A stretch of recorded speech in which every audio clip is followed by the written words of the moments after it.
Dua kitab besar yang jadi pegangan fi ilmil hadis di hadis yaitu Bukhari Muslim.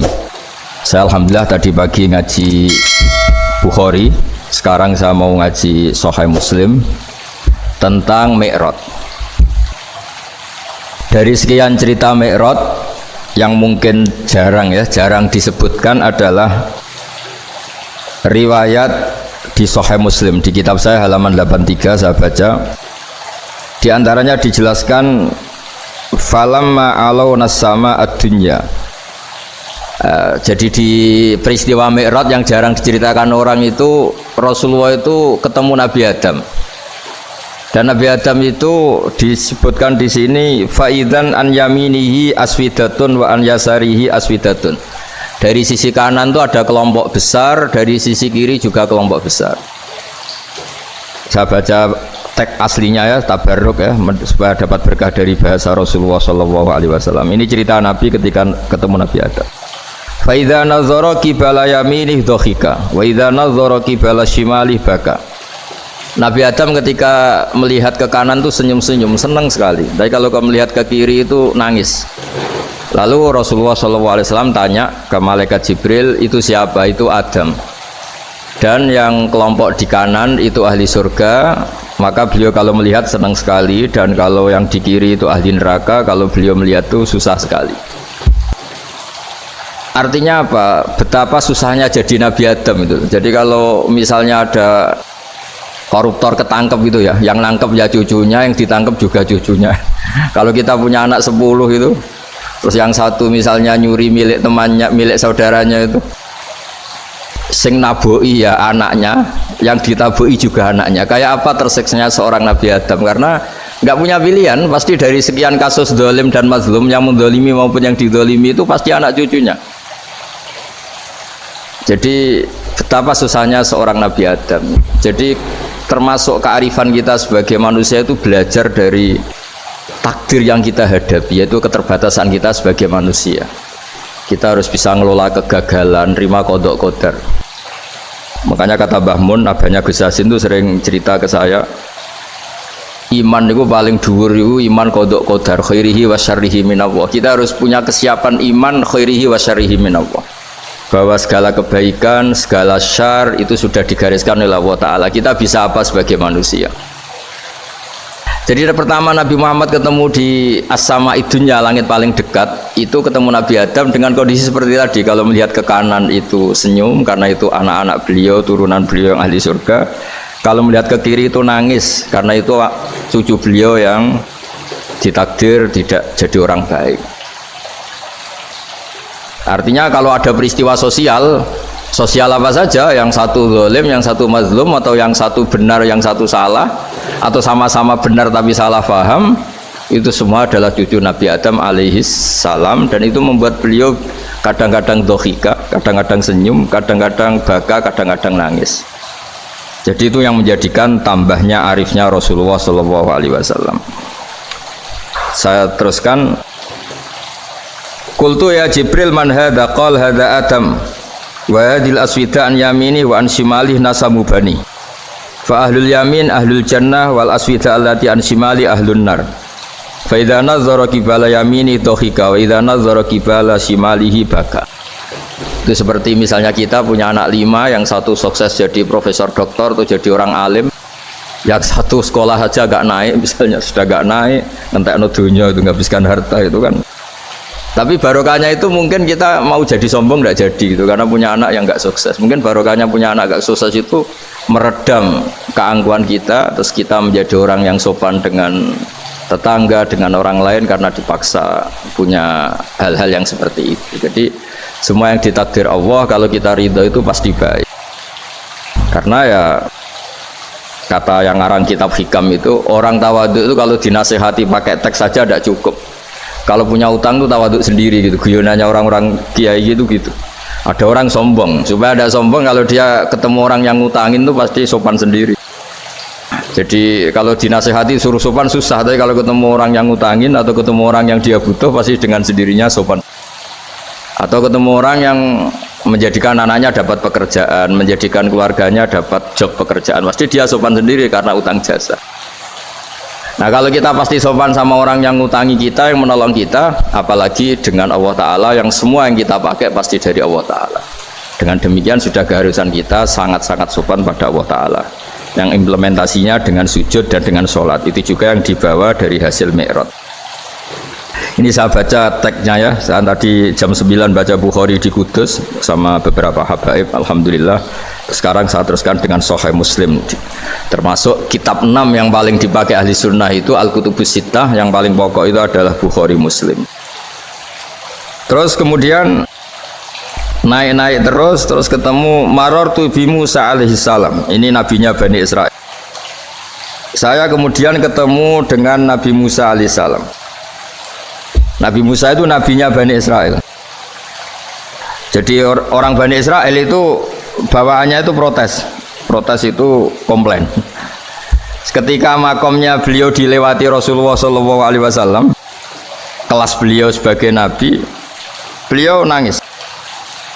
Ketika nangis ditanya, "Ma yubkika, kenapa engkau nangis ya Musa?"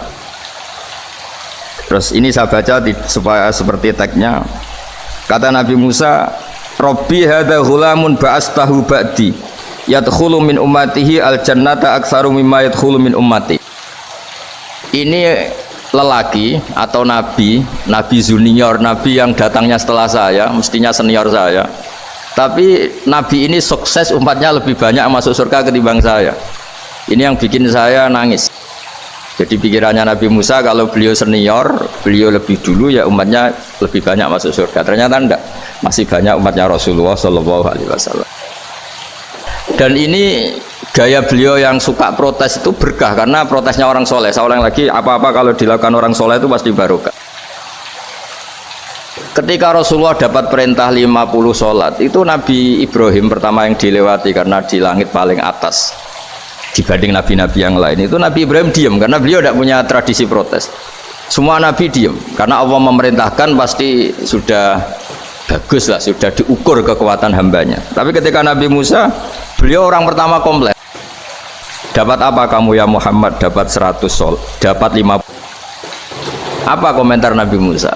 Umat saya lebih gagah-gagah, lebih keren-keren. Pernah saya uji itu tidak ada yang mampu, apalagi umat kamu. Maka kamu mintalah keringanan. Fas'alhu takhfif, kamu harus minta keringanan. Masyhur tuh riwayat itu. Kemudian Nabi minta keringanan sama Allah, dipotong hanya 5. 5 masih 45, dipotong lagi 5 masih 40, sampai 9 kali pemotongan. Akhirnya jadi 5 sholat. Itu satu menjadi pelajaran bahwa hubungan dengan Allah Ta'ala itu tidak perlu malu, karena Allah itu suka kalau dimintain. Mestinya kan dipotong 5 minta lagi sungkan, dipotong lagi 5 minta lagi sungkan, tapi ternyata berkali-kali. Bahkan ketika sudah 5 itu Nabi Musa masih bilang, "Ya Muhammad, minta lagi keringanan." Jadi kalau itu dikabulkan itu jadi tidak ada sholat itu, kalau 5 masih minta. Nah, sampai Rasulullah itu tanya ke Jibril, "Ya Jibril, bagaimana dengan gaya komplainnya Nabi Musa?" Hiddah itu sering komplain. Jawabnya malaikat Jibril, "Ya roh hiddata, Allah tahu betul tentang komplainnya Musa, dan Allah ya karena bawaan beliau begitu." Ini penting saya utarakan bahwa dalam Islam itu orang yang lemah lembut, yang samahah, Allahun halim kayak Nabi Ibrahim itu juga Allah suka. Yang suka komplain tapi demi hak, bukan demi konflik. Saya ulang lagi, demi hak bukan demi konflik, juga Allah suka. Itu kita menjadi dapat sholat yang hanya 5, itu barokahnya komplainnya Nabi Musa, karena kita yang lemah ini diukur dengan umat beliau yang kuat, ternyata umat beliau tidak kuat. Barokahnya tidak kuat itu dipakai tolak ukur, apalagi umatmu ya Muhammad. Kemudian itu yang menjadikan Nabi sebagai orang yang sangat tawaduk, karena yang merintahkan itu senior. Meskipun kita tahu Nabi Muhammad itu Sayyidul Awwalin wal Akhirin, tapi secara lahir, secara jusmani beliau lahir paling belakang. Dan secara lahir juga beliau Nabi paling terakhir. Jadi secara hukum adab beliau harus sopan. Tentu sopan itu jadi panutan kita. Meskipun kita tahu hakikat beliau adalah Sayyidul Awwalin wal Akhirin. Secara hakikat. Nanti kita bicara lebih jauh tentang jusmani dan ruh. Nah akhirnya keturutan sampai 5 sholat yang kita lakukan sekarang itu barokahnya komplainnya Nabi Musa. Banyak di cerita-cerita kitab hadis. Ketika Nabi Musa ngaji sama Nabi Khidir, itu komplainnya Nabi Musa menjadi fikih yang luar biasa, kata kitab Ibnu Hajar Al-Asqalani Fathul Bari. Ketika beliau ngaji sama Nabi Khidir, kemudian Nabi Khidir itu dipinjemin perahu sama masyarakat. Sudah dipinjemin karena beliau majanan ya, dikasih gratis. Tapi di tengah-tengah perjalanan perahunya itu dilubangi. Nabi Musa komplain, akhirat tahali tukhriqo ahla, masa kamu lubangin padahal kamu naik, nanti gimana, kamu sudah pinjem nggak bayar masih ngerusak lagi, itu apa-apaan. Nabi Khidir ya relax saja, ilmu kamu belum cukup untuk menganalisis ini.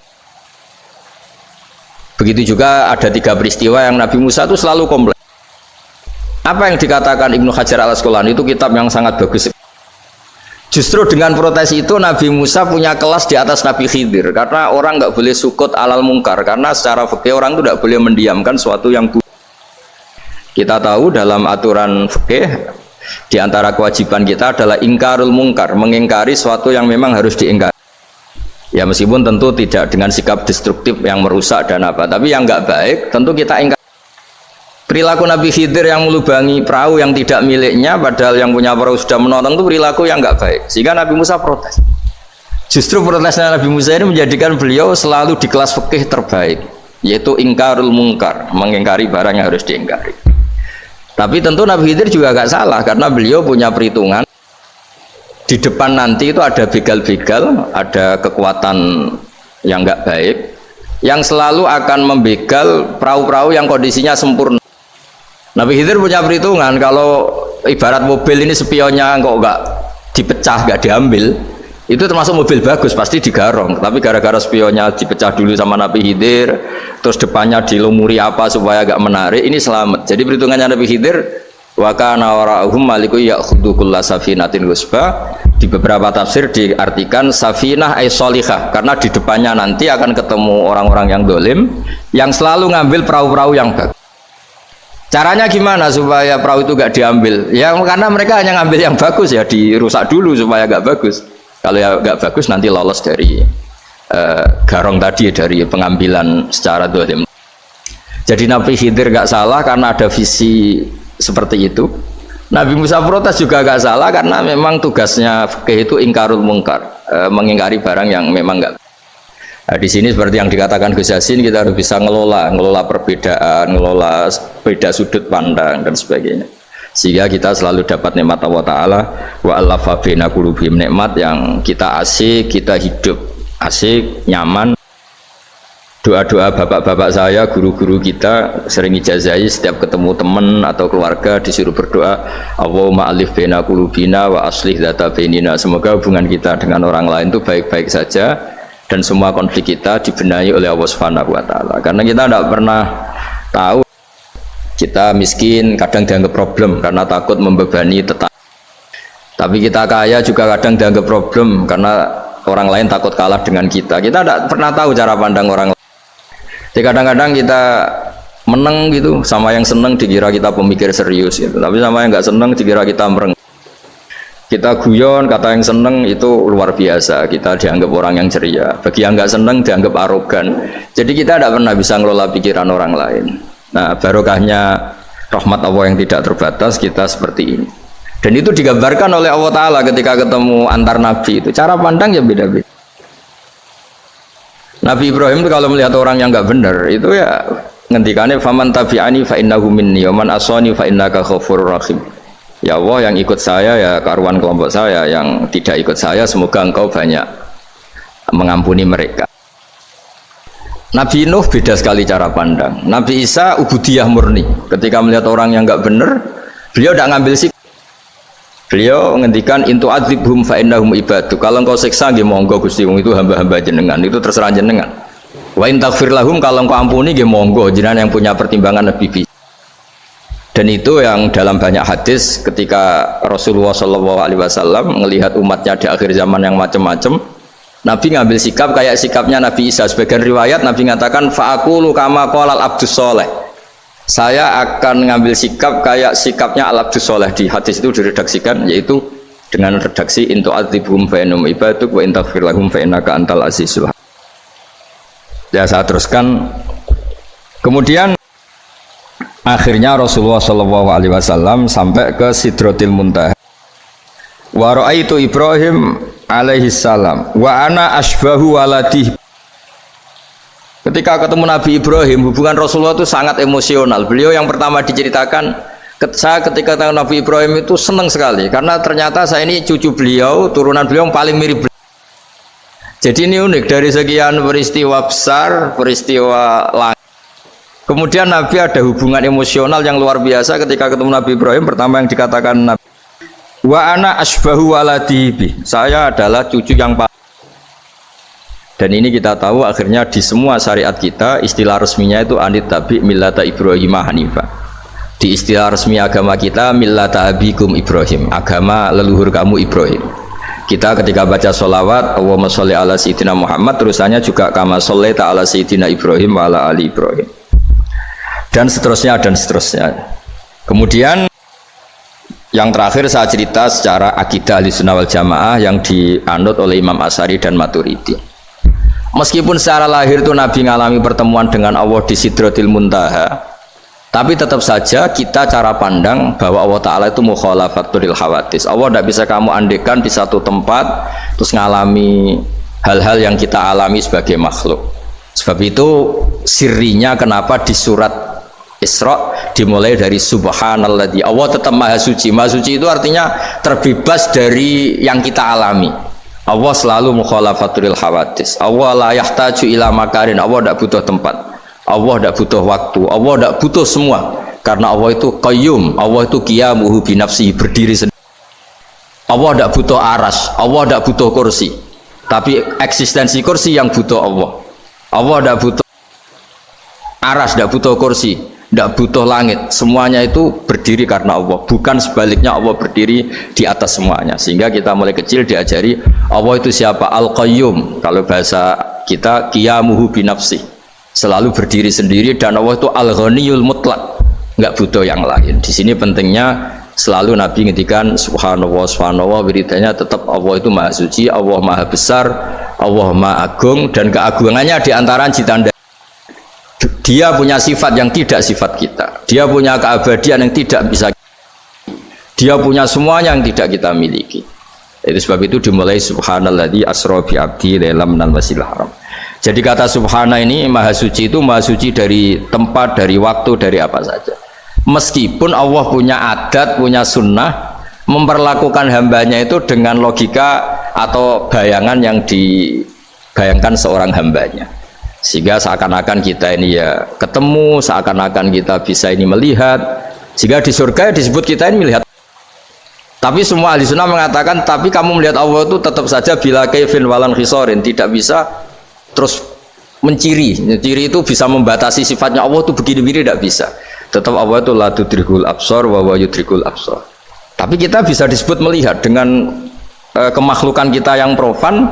Di surga disebut melihat, tapi bukan melihat yang kayak kita melihat antar makhluk yang terus bisa apa itu cerita detail, cerita spesifik, cerita apa, tidak bisa. Tetap la tudrikul absar.